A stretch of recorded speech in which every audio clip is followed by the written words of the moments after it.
Bismillahirrahmanirrahim. Assalamualaikum warahmatullahi wabarakatuh. Alhamdulillahirabbil alamin.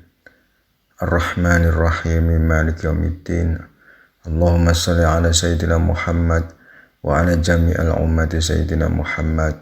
La haula wa la quwata illa billahil aliyyil azim. Yang saya hormati para alim ulama, para kiai, para guru-guru yang dimuliakan Allah, izinkanlah malam hari ini, khususnya malam 17 Ramadan, izinkanlah saya untuk menyampaikan tentang makna daripada huruf za. Huruf za merupakan simbol daripada makna diturunkannya kitab suci Al-Quran. Sebagaimana kita paham bahwasanya para rasul telah diwahyukan kepada beliau ayat-ayat ataupun wahyu secara berangsur-angsur, sehingga dalam kurun waktu perjalanan kerasulan terkumpullah kitab suci yang menjadi pedoman para rasul dalam menjalankan hidupnya sesuai petunjuk Rabbul Alamin. Maka kumpulan dari wahyu-wahyu Allah yang diturunkan kepada Rasul menjadi suatu kitab, dan kitab itu diturunkan kepada beliau-beliau untuk menjadi pedoman hidup, menjalankan kehidupan sesuai dengan petunjuk Rabbul Alamin. Maka sebagaimana kita memahami bahwasanya jika para rasul telah menerima beberapa wahyu kemudian terkumpul secara berangsur-angsur, maka kumpulan wahyu-wahyu itu menjadi suatu kitab yang diwariskan dari para rasul kepada para umatnya untuk menjadi pedoman petunjuk hidup bagi seluruh umat manusia. Sehingga perjalanan huruf ra menuju huruf za adalah merupakan perjalanan diturunkannya wahyu kepada Rasulullah, kemudian tersempurnakan semua wahyu berkumpul pada suatu kitab. Maka Allah menyebut Al-Quran sebagai kitab suci. Sebagaimana Allah berfirman dalam surat Al-Baqarah, "Dzalikal kitab la raiba fihi hudal lil muttaqin." Bahwasanya kitab itu dikatakan Allah tidak ada keraguan di dalamnya. Dikarenakan apa? Karena kitab suci Al-Quran yang telah disampaikan oleh para rasul merupakan petunjuk Allah yang terkumpul menjadi suatu kitab suci. Dan bahkan sebelum Rasulullah menerima kitab suci Al-Quran, Rasul juga disampaikan bahwasanya telah diturunkan kepada para Rasul sebelum Rasulullah Nabiullah Muhammad SAW kitab-kitab yang menjadi pedoman hidup para Rasul sebelum beliau. Maka kewajiban kita sebagai orang-orang yang berketuhanan, tentulah kita seyogyanya ataupun sewajibnya berpegang teguh kepada kitab suci.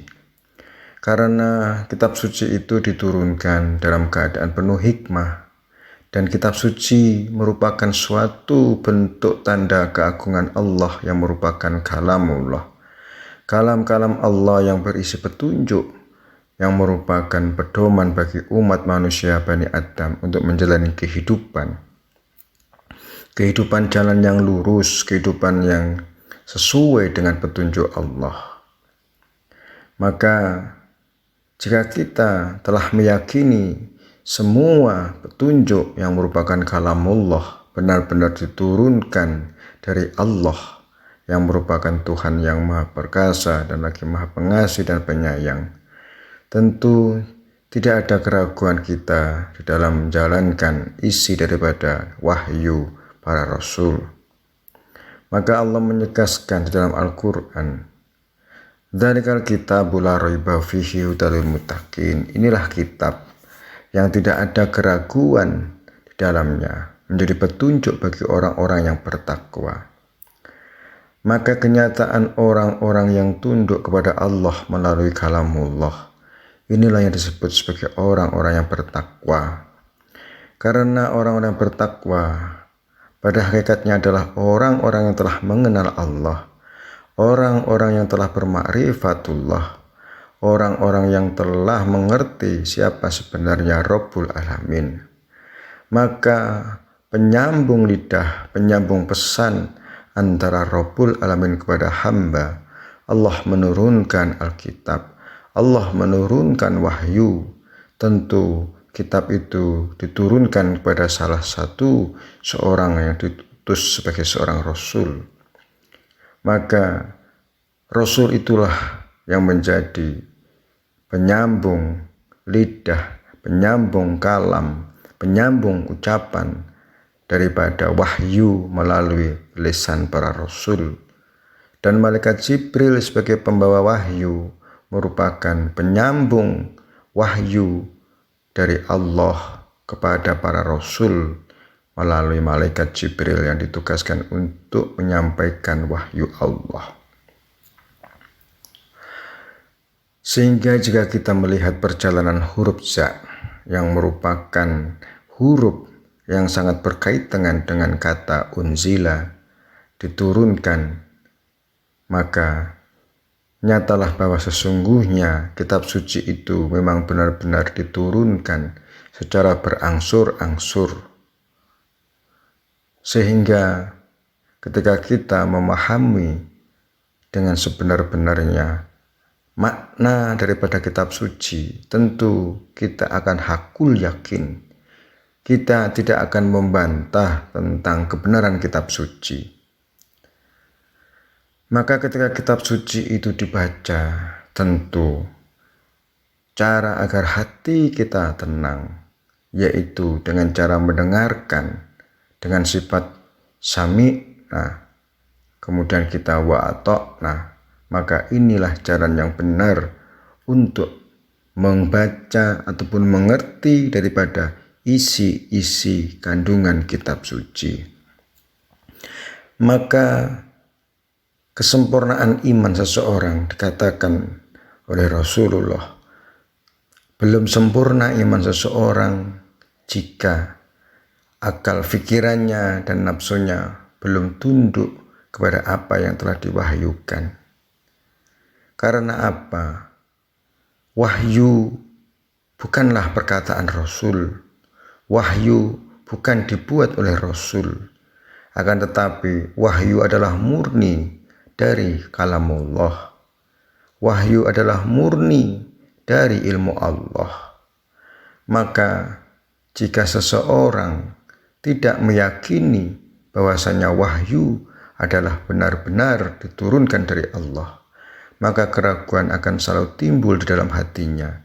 Sehingga ketidaktundukan nafsu kepada wahyu akan terjadi dikarenakan rasa keyakinan dan keimanannya akan wahyu dikarenakan luntur, sehingga terjadilah suatu penolakan.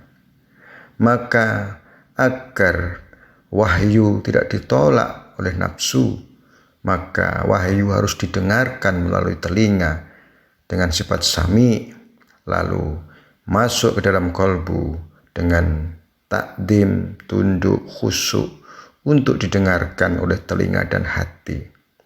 Maka inilah yang dimaksud jalan khusus antara telinga dan hati untuk mendengarkan wahyu.